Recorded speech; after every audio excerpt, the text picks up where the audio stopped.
Welcome to A1 TV Telugu news. ఇక details చూస్తే చేవెళ్ల ఘోర రోడ్డు ప్రమాదంపై బీఆర్ఎస్ పాలనను విమర్శించారు బీజేపీ నాయకులు కొండా విశ్వేశ్వరరెడ్డి. ఇక రోడ్డు నిర్మాణ పథకాలను రియల్ ఎస్టేట్ ప్రయోజనాల కోసం మార్చి ప్రజల భద్రతని అడిగారని రీతిలో ప్రాధాన్యం తగ్గించినట్లుగా ఆయన ఆరోపించారు. ప్రజల ప్రాణాలు నగదు విలువలకు భిన్నమని కొండా స్పష్టం చేశారు. ఇక భూసేకరణలో అవకతవకలపై పూర్తి విచారణ జరిపించాలని డిమాండ్ చేశారు ఆయన. ఇక రోడ్డు ప్లానింగ్ లో పారదర్శకత, భూ సంబంధ విశ్లేషణ అవసరమని, బాధిత కుటుంబాలకు న్యాయం చేయాలని ఆయన కోరారు. బాధ్యతలను నిర్దేశించడంతో పాటుగా భవిష్యత్తులో ఎలాంటి ఘటనలు జరగకుండా ముఖ్యంగా రహదారి సేఫ్టీ మార్గదర్శకాలు పునర్ఘటింప చేయాలని ఆయన విమర్శించారు. అసెంబ్లీ ముత్తడట పిచ్చోళ్ళ పాగలగారమ్మ, ఎవరికి తెలియదా? వాళ్ళే ఉన్నారు 10 ఏళ్ళు, 16 నుంచి ఎవరున్నారు? వాళ్ళే ఉన్నారు. ఇది 100% టీఆర్ఎస్ బీఆర్ఎస్ పార్టీది, వాళ్ళ నాయకులు, వాళ్ళ రియల్ ఎస్టేట్ దాహం వల్లనే ఇదైంది. దీన్ని కూడా ఇప్పుడు కాంగ్రెస్ ప్రభుత్వం ఉంది. నేను ఇప్పుడు కూడా విజ్ఞప్తి చేస్తున్నా, కొన్ని జాగాలైతే అల్కగా సక్కగా చేయవచ్చు. ఇప్పుడు యాక్సిడెంట్ అయిన ఎక్కడైనా మిర్జాగూడ గేట్ దగ్గర, దానికంటే ముందు 4 కిలోమీటర్ల తర్వాత ఇంకో యాక్సిడెంట్ అయింది 6 నెలల ముందు. అప్పుడు కూడా 6 మంది మహిళలు చనిపోయినారు, కూరగాయలు అమ్మేట మహిళలు. ఇవన్నీ ఎక్కడున్నాయి? ఈ నీలి రంగు సుక్కల దగ్గర ఉంది. ఇవేది ఈ రియల్ ఎస్టేట్ ప్రాజెక్టులు. ఇది ఇక్కడి నుంచి చక్కగా పోతే వాళ్లకు ఈ రోడ్డు అందదు.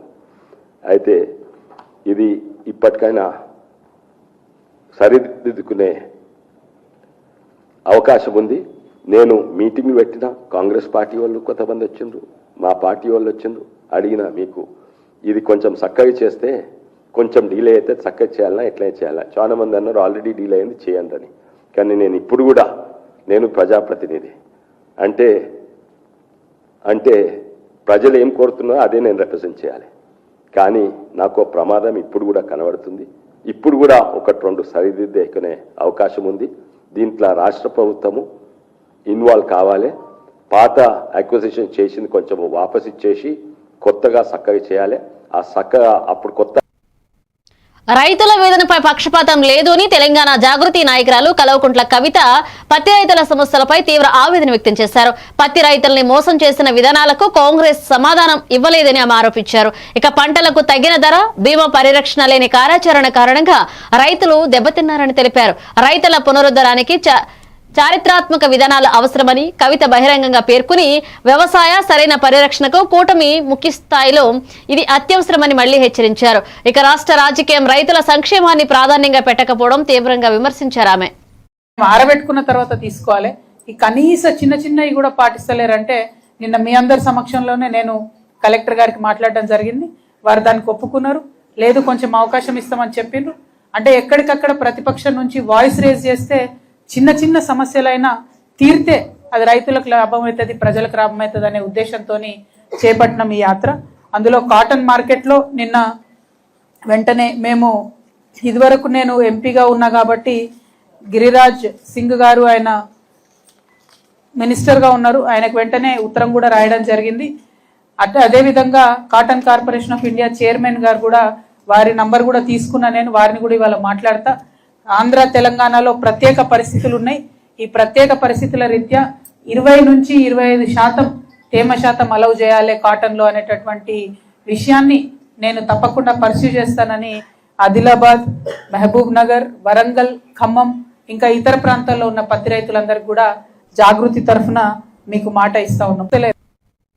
బీజేపీ నాయకుడు బూర నరసయ్య గౌడ్ జూబ్లీహిల్స్ లోని డ్రైనేజీ సమస్యలను కఠినంగా సీజ్ చేశారు. ఇక నివాసుల ఇళ్లలోకి నీరు ప్రవేశించి దశకు చేరాయని, ప్రాథమిక సదుపాయాలు అందని పరిస్థితులపై ప్రజలు కష్టపడి జీవిస్తున్నారని ఆయన చెప్పారు. ఇక గత పాలనలోనూ ప్రస్తుత ప్రభుత్వంలోనూ ఈ సమస్యలు పరిష్కారం కాలేదన్నారు.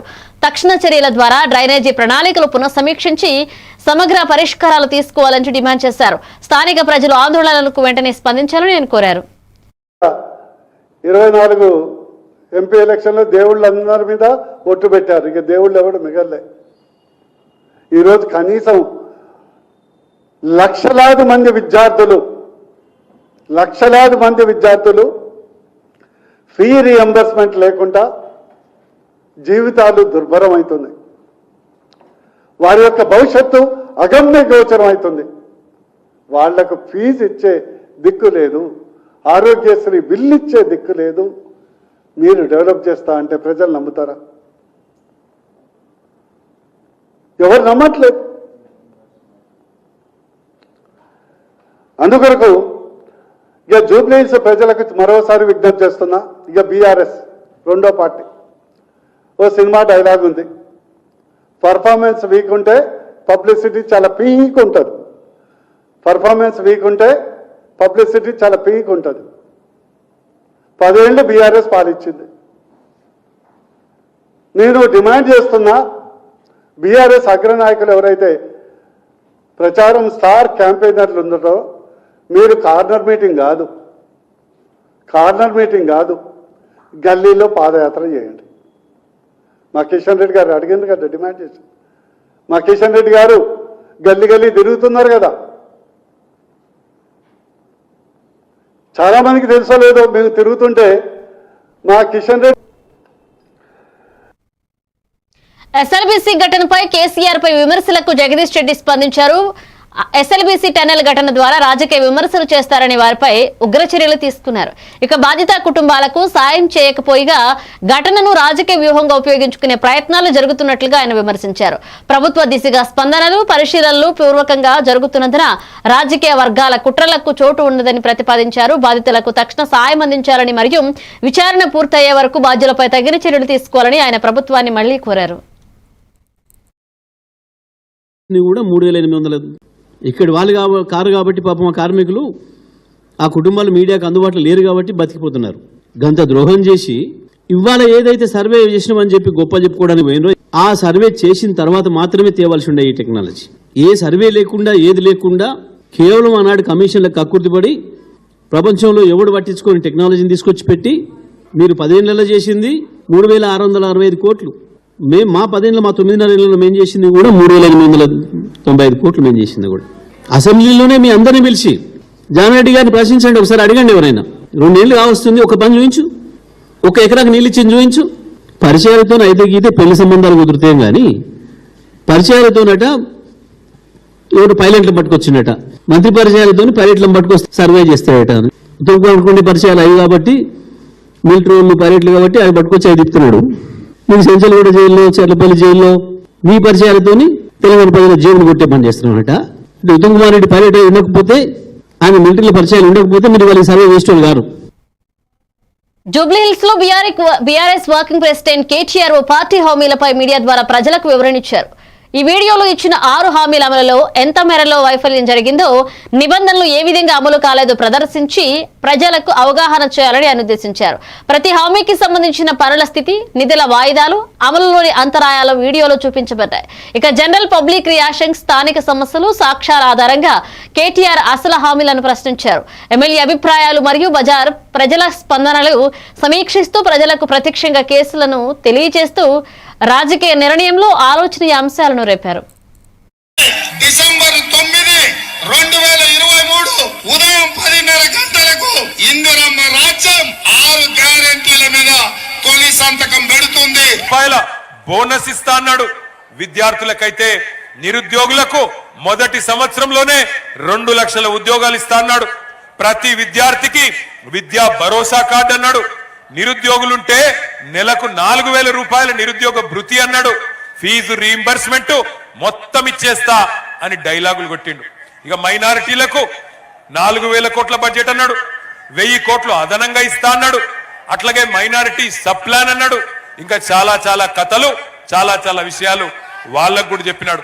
అట్లాగే మరి 1, 2 కాదు, ప్రతి ఒక్కరికి ప్రతి వర్గానికి, ఎస్సీలకు కేసీఆర్ గారు 10 లక్షల దళిత బంధిస్తే, ప్రైవేట్ బస్ యాజమాన్యాల సంఘం పెరిగిపోయే ఇంధన ఖర్చులు, పన్నుల భారాలు, అలాగే బీమా చెల్లింపుల భారం వంటి సమస్యలను ప్రభుత్వం ముందుకు తీసుకురావాలని డిమాండ్ చేశారు. ఇక ధరల ఉన్మూలనతో ప్రయాణికులు బుగ్గలు తగ్గకుండా టికెట్ ఉత్పత్తికి పరిమితి ఉన్నందే వ్యాపార ఆర్థిక స్థితి దెబ్బతిందని సంఘ ప్రతినిధులు చెప్పారు. రుణ సౌకర్యాలు, పన్నులలో తాత్కాలిక రిలీఫ్, అలాగే స్పేర్ పార్ట్స్ మీద రాయితీలు, బీమా పేమెంట్ల విచారణ వంటి చర్యలతో ఈ రంగాన్ని రక్షించవలసిన అవసరం ఉందని వారు పేర్కొన్నారు. ప్రయాణికుల భద్రతపై సంకల్పం కలిగి ఉన్నప్పటికీ ఆర్థిక సహాయం చేయకపోతే సేవలు నిలిచిపోవడం సంభవించిందని హెచ్చరించారు. ప్రభుత్వం వెంటనే చర్యలు తీసుకుంటే పౌర రవాణా వ్యవస్థ ప్రయోజనకరంగా నిలుస్తుందని యాజమానులు ఆకాంక్షించారు. రూపాయలు మేము చెల్లించి ఇక్కడే తిప్పుకుంటున్నాం. సో అదర్ స్టేట్ వెహికల్స్ని ఒకలాగా మమ్మల్ని ఒకలాగా చూడాలి తప్పించి అదర్ స్టేట్ వెహికల్ లోడ్ వచ్చి ఇక్కడ తప్పు చేస్తే మా మీద కూడా ఆ నెపం పడుతుంది. 850 రూపాయలు ట్యాక్స్ ఉండేది ఉమ్మడి ఆంధ్రప్రదేశ్లో. విడిపోయాక ఈరోజు 1150 కడుతున్నాం సార్. ప్లేస్ మాకు జర్నీ ప్లేస్ తగ్గిపోయింది, జిల్లాలు పెరిగిపోయినాయి. ఒక జిల్లా నుంచి ఒక జిల్లాలకు వెళ్ళాలంటే కనుక మాకు ట్యాక్స్ టీపీ పెట్టుకుని వెళ్లాల్సి వస్తుందండి. ఇది చాలా ఇబ్బందికరమైన విషయం సార్. తప్పుజారి ఒక బార్డర్ క్రాస్ చేస్తే కనుక పెనాల్టీ వేస్తే ₹1,00,000 1,50,000 పెనాల్టీ పడుతుంది సార్ మాకు. ఒక పక్క జిల్లా ఇప్పుడు ఇడిపోయాక మా డ్రైవర్ తెలియక అనుకోకుండా జిల్లా మారితేనే. కానీ అదే ఈ ఆల్ ఇండియా పర్మిట్ వెహికల్స్ వాళ్ళు హోమ్ స్టేట్ నుంచి ప్రతి నెల తిరగాలండి, కానీ సంవత్సరాల తరబడి ఇక్కడే ఉంటాయి. వాళ్ళకి ఏ విధమైన పెనాల్టీలు ఉండవు. మధ్యలో వాళ్ళు చేసే వ్యాపారం వల్ల మా వ్యాపారాలు కూడా వాళ్ళు చేస్తున్నారు సార్. దీనివల్ల మేము నష్టపోతున్నామండి. ప్రభుత్వం వాళ్ళనే మమ్మల్ని ఒకలాగా చూస్తుందండి. మా వెహికల్స్ ప్యూర్గా టూరిస్ట్కే తిరుగుతాయండి. మా వ్యాపారానికి ఎటువంటి ఇబ్బంది లేకుండా చూడగలరని కోరుతున్నామండి.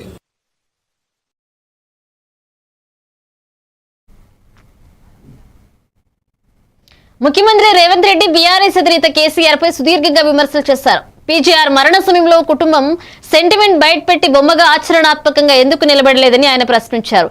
ఆ సమయంలో కుటుంబం సెంటిమెంట్ పట్టించుకోకపోకపోయినా వారు ఇప్పుడు ఎక్కడి నుంచి సెంటిమెంట్ తీసుకొచ్చారు అని రేవంత్ విమర్శించారు. ఇక ప్రజా భావాలను రాజకీయ ప్రయోజనాలకు ఉపయోగించరాదన్న ఒకే ఒక్క ఎన్నికల తీర్పు కోసం అనుచిత భావ ప్రయోజనాలు చేస్తూ సింపతిని ఓట్లు పొందడానికి ప్రయత్నించడం సరికాదును రేవంత్ విమర్శించారు. ఇక రాష్ట్ర అభివృద్ధి పదంలో ప్రజల వంట మౌలిక సమస్యలపై కాంగ్రెస్ ప్రభుత్వం నిరంతరం పనిచేస్తుందని, ఈసారి ప్రజలు మోసపోయారని ఆయన హెచ్చరించారు. ఇక చలామణిలో ఉన్న విషయాలను నిజాయితీతో బోధిస్తూ ప్రభుత్వం పనులనే న్యాయంగా ప్రజలకు చూపిస్తామన్నారు రేవంత్. కల్వకుంట్ల చంద్రశేఖరరావు ఆయన కొడుకు కల్వకుంట్ల తారక రామారావు కాదా? మంచి సాంప్రదాయం. ఎవరైనా ఎమ్మెల్యేలు చనిపోతే ఆ కుటుంబానికి ఏకగ్రీవం ఇచ్చే సాంప్రదాయాన్ని తుంగలో తొక్కి ఉప ఎన్నికలు తెచ్చి ఈ ఖైరతాబాదే కాదు, పాలేరులో రామరెడ్డి వెంకటరెడ్డి చచ్చిపోయినా, నారాయణఖేడ్లో కిష్టారెడ్డి చచ్చిపోయినా, ఆనాడు పాలేరులో రామరెడ్డి వెంకటరెడ్డి సతీమణి నించుంటే ఆ సతీమణికి వ్యతిరేకంగా అభ్యర్థిని పెట్టి ఎన్నికల్లో ఓడించింది కేసీఆర్ కాదా? నేను ఇవాళ అడుగుతున్న తండ్రి కొడుకులను, ఆనాడు మీకో నీతి, ఈనాడు మాకో నీత? నీ జాతికి అసలు నీతి ఉందా? ఒకవేళ నీ జాతికి నీతి ఉంటే ఆనాడు పీజీఆర్ మీద పోటీ పెట్టినందుకు రైమత్ నగర్ చౌరస్తాలో ఎస్పీఆర్ కాలనీలో ముక్కు నేలకు రాజీ ప్రాంత పేదోళ్లకు క్షమాపణ చెప్పిన తర్వాత ఇక్కడి ప్రజలు పీజీఆర్ కుటుంబానికి ఏకగ్రీవం అవుతుంది అనుకున్న సందర్భంలో చంద్రబాబు నాయుడు రాజకీయ ప్రత్యర్థి అయినా పీజీఆర్ కుటుంబానికి అండగా నిలబడితే చంద్రశేఖరరావు ఈ ఎన్నికలలో సెంటిమెంట్ లేదు, ఈ ఎన్నికల్లో పీజీఆర్ కుటుంబానికి ఏకగ్రీవం ఇచ్చేది లేదు, ఎన్నికల్లో మేము నిలబడతామని కీర్తిశేషులు మీ అభిమాన నాయకుడు మీ గుండెల్లో ఈ రోజు కూడా గూడు కట్టుకున్న పీజీఆర్ కుటుంబం మీద అభ్యర్థిని పెట్టి ఎన్నికల్లో మద్దతు ఇవ్వమని పీజీఆర్ భార్య కుటుంబం కేసీఆర్ ను కలవడానికి ఇంటికెళ్తే 3 గంటలు ఇంటి బయట గేట్ బయట నిలబెట్టిన దుర్మార్గుడు కల్వకుంట్ల చంద్రశేఖరరావు ఆయన కొడుకు కల్వకుంట్ల తారక రామారావు కాదా? మంచి ఆంధ్రప్రదేశ్ ముఖ్యమంత్రి చంద్రబాబు నాయుడు విశాఖపట్నంలో నిర్వహించబోయే భారీ పెట్టుబడుల సదస్సుకు అన్ని వర్గాల పెట్టుబడిదారులను ఆహ్వానించారు. ఈ సదస్సుకు రాష్ట్ర ఆర్థికాభివృద్ధిగా మైలురాయిగా మారుతుందని ప్రభుత్వం భావిస్తుంది. ఇక పెట్టుబడుల ద్వారా కొత్త పరిశ్రమలు, మ్యానుఫ్యాక్చరింగ్ క్లస్టర్లు, అలాగే ఉపాధి అవకాశాలు సృష్టిస్తాయని ముఖ్యమంత్రి చెప్పారు. విశాఖను ఆంధ్రప్రదేశ్ ఆర్థిక హబ్ గా తీర్చిదిద్దడమే లక్ష్యమని ఆయన స్పష్టం చేశారు. దేశీయ, విదేశీయ పెట్టుబడిదారులు, పారిశ్రామికవేత్తలు, స్టార్టప్ ప్రతినిధులు పాల్గొని రాష్ట్రాభివృద్ధికి, సుస్థిర అభివృద్ధికి మార్గదర్శకాన్ని ఏర్పాటు చేయాలని పిలుపునిచ్చారు. ఇక అందుబాటులో ఉండే మౌలిక సదుపాయాలు, పోర్టు సౌకర్యాలు, ఓక్ పోస్ట్ వంటి అంశాలను ప్రాజెక్ట్ ఎంపికలో ముఖ్యంగా పరిగణించారన్నారు. అలాగే పారిశ్రామిక పరిసరాలను సుస్థిరంగా అభివృద్ధి చేసి యువతకు నైపుణ్యాల మీద ఆధారిత ఉద్యోగాలను కల్పించాలని సీఎం చెప్పడంతో పెట్టుబడిదారుల దృష్టి ఇక్కడికి మరలింది.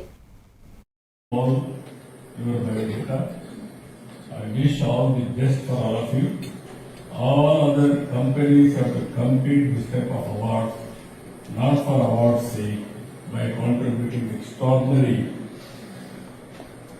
I can say, ethical governance or societal benefit. That is the lead of the hour. I am very happy to address you all here. Finally, on 14th and 15th, we are having investors meet in Andhra Pradesh. That is in Visakhapatnam. I request all companies to come to Visakhapatnam. This is my personal invitation. Wherever I go, I will do some business.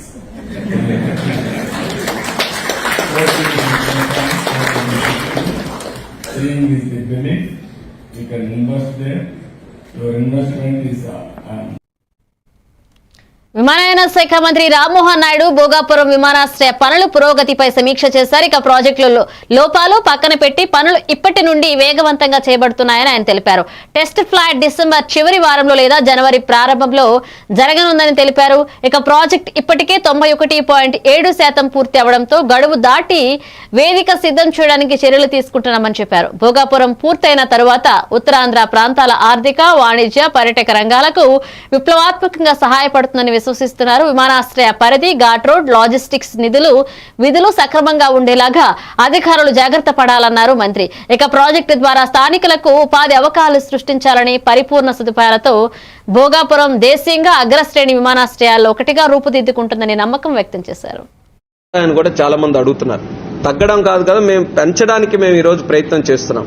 ఇండిగోతో మాట్లాడి, ఇండిగోతో ఇక్కడ ఒక night hub కింద ఇక్కడ పెట్టుకొని, ఇక్కడే night కూడా parking పెట్టి ఇంకా మార్నింగ్ ఇక్కడ నుంచి ఫ్లైట్స్ ఎలాగా వెళ్లాలన్న దాని మీద ఇండిగోతో మాట్లాడుతున్నాం. ఎయిర్ ఇండియా ఎక్స్ప్రెస్ వాళ్ళు కూడా ఇక్కడ కంటిన్యూ అవుతాయి. కానీ ఇప్పుడు ప్రస్తుతం ఉన్న వైజాగ్ ఎయిర్పోర్ట్ లో ఆకాశ ఎయిర్లైన్స్ కానీ లేకపోతే స్పైస్ జెట్ ఎయిర్లైన్స్ కానీ, ఈ 2 ఎయిర్లైన్స్ ప్రస్తుతానికి ఆపరేట్ చేయట్లేదు. వాళ్ళకి ఇన్ఫ్రాస్ట్రక్చర్ చూపించి, ఇక్కడ పొటెన్షియల్ చూపించి ఆ 2 ఎయిర్లైన్స్ కూడా ఇక్కడ ఇన్వైట్ చేయాలని ఆల్రెడీ సంప్రదింపులు కూడా చేస్తున్నాం.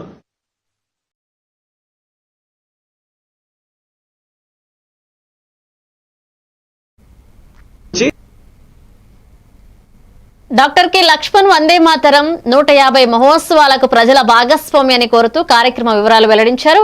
ఇక నవంబర్ 7 నుంచి 25 వరకు దేశవ్యాప్తంగా వివిధ కార్యక్రమాలతో ఈ వేడుకలు జరుగుతాయన్నారు. యువతలో జాతీయ భావన, స్వర్ధాభిమాన, పాఠశాలల్లో సాంప్రదాయ విలువలపై అవగాహన పెంపొందించే దిశగా రూపొందించిన ఈ కార్యక్రమంలో విద్యార్థులు, మహిళలు విస్తృతంగా పాల్గొంటారని తెలిపారు. ఇక స్వాతంత్ర సమరయోధుల స్ఫూర్తిని తరంకు చేరవేస్తూ సంస్కృతి బోధించే కార్యక్రమాల ద్వారా దేశభక్తి పెంపొందిస్తామని లక్ష్మణ్ స్పష్టం చేశారు. విశ్రాంతి తర్వాత ఈ మహోత్సవాల ప్రజాస్వామ్య వైభవాన్ని ప్రతిబింబిస్తాయని ఆయన తెలిపారు. మాతృభూమి పట్ల ప్రేమ, ఇది ఈ గీతం యొక్క సందేశం. వందే మాత్రము నినాదం వినిపిస్తే దేశభక్తి ఉత్సాహం ఉవ్వెత్తున ఉప్పొంగమే కాకుండా మరి ఇది భారతీయ హృదయాల్లో శాశ్వతంగా నిలిచిపోయినటువంటి ఆత్మ గౌరవ నినాదం. ఇది ఇటువంటి వందే మాత్రము ఈ గేయం జాతి ఆత్మను మెల్కొల్పినటువంటి నినాదం. అవమానం నుంచి పుట్టినటువంటి ఆత్మ గౌరవ పోరాటానికి ఇది ప్రతీక. భూమాత, దేవభూమి, జననీ జన్మభూమి అనే భారతీయ ఆలోచనకు ఈ గీతం మూలం. బెంగాల్ విభజనకు వ్యతిరేకంగా దేశవ్యాప్తంగా జరిగిన నిరసనలో వందే మాతరం నినాదం గర్జించింది, ఉత్తేజపరిచింది, ప్రజలను ఏకపరిచింది. ఆ రకంగా బ్రిటిష్ పాలనకు వ్యతిరేకంగా జరిగిన పోరాటంలో ఈ నినాదం ప్రజలు విశేషంగా ఉత్తేజపరచడమే కాకుండా ఇది ఒక ఉద్యమ గీతంగా కూడా మారింది. స్వదేశీ ఉద్యమంలో వందే మాత్రం ప్రముఖ నినాదంగా మారటము. జూబ్లీహిల్స్ అభ్యర్థి నవీన్ యాదవ్ ఎన్నికల ప్రచారంలో భాగంగా సెంటిమెంట్లకు బదులు అభిముఖ అభివృద్ధి పథకాలకు ఓటు వేయాలని 10 లక్షల జీవన ప్రమాణాలను మెరుగుపరిచే పని, రహదారులతో పాటుగా నీటి సదుపాయాలపై కృషి చేయడం నా ప్రాధాన్యమని ఆయన ప్రత్యేకంగా తెలియజేశారు. ఇక యువతకు ఉపాధి కల్పించే ప్రాజెక్టులు అమలు చేయాలని, స్థానిక మౌలిక సదుపాయాల అభివృద్ధికి కేంద్రంగా పనిచేస్తారని హామీ ఇచ్చారు. ప్రజల ఆశలు నెరవేర్చే విధంగా నన్ను విశ్వసించి గెలిపిస్తే జూబ్లీహిల్స్ నియోజకవర్గాన్ని అభివృద్ధి వేగంలో ముందుకు నడిపిస్తారన్నారు. ప్రజల నమ్మకమే పరిణామ మార్గమని నిర్ధారిస్తుందని నవీన్ పేర్కొన్నారు. అందరు పేదోళ్ళకి అండగా నిలబడ్డం, మాతో చేతనైనంత సాయం చేసినాం. నేను ఏ రోజు తప్పుడు పనులు చేయలే. ఇవాళ మీ కొడుకును పట్టుకొని రౌడీ అంటుండు. రౌడీనా? నేనేమో గుండానా? ఏమో తప్పు చేసిందా? మరి ఏం జవాబిస్తారు అటువంటి వాళ్ళకి? 11 తారీఖు అత్యధిక ఓట్లేసి మీ తమ్ముడిని గెలిపించుకుంటే వాళ్ళకి జవాబు ఇచ్చిన వాళ్ళం అవుతాం. ఈ ప్రాంతం అభివృద్ధి కావాలంటే రేవంత్ అన్నను బలపరచాలి. మన భవిష్యత్తు బాగుండాలంటే కాంగ్రెస్ పార్టీని బలపరచాలి. ఈ ప్రాంతంలో అనేక సమస్యలు ఉన్నాయి. అవి వాటి వల్ల పదుల సంఖ్యలో జనాలు చచ్చిపోయినారు ఈ ప్రాంతంలో. మరి పెద్దలు వివేకన్న గారు సీఎం గారు దృష్టికి తీసుకువెళ్ళి అది ప్రాసెస్ జరుగుతూ ఉంది. ఈ ప్రాంతంలో అనేక అభివృద్ధి వాళ్ళు కావాలంటే కాంగ్రెస్ పార్టీని గెలిపించుకోవాల్సిన అవసరం మనందరికి ఉంది. యువ సోదరులందరూ ఇంతమంది వేల సంఖ్యలో వచ్చినారు. ఈ రోజు ఎంత జోష్ ఉన్నదో 11 తారీఖు కూడా పొద్దున్న 7 గంటల నుండి సాయంత్రం 5 గంటల వరకు నిరంతరం కృషి చేస్తూ మనకు సంబంధించిన వాళ్ళందరినీ కూడా ఓట్లు కాంగ్రెస్ చేయి గుర్తుపై ఓటేసి కాంగ్రెస్ పార్టీని గెలిపించవలసింది కోరుతున్నాం. ప్రాంత ప్రజలకు బలమైన ఇవి bulletin updates. Keep watching even TV Telugu news.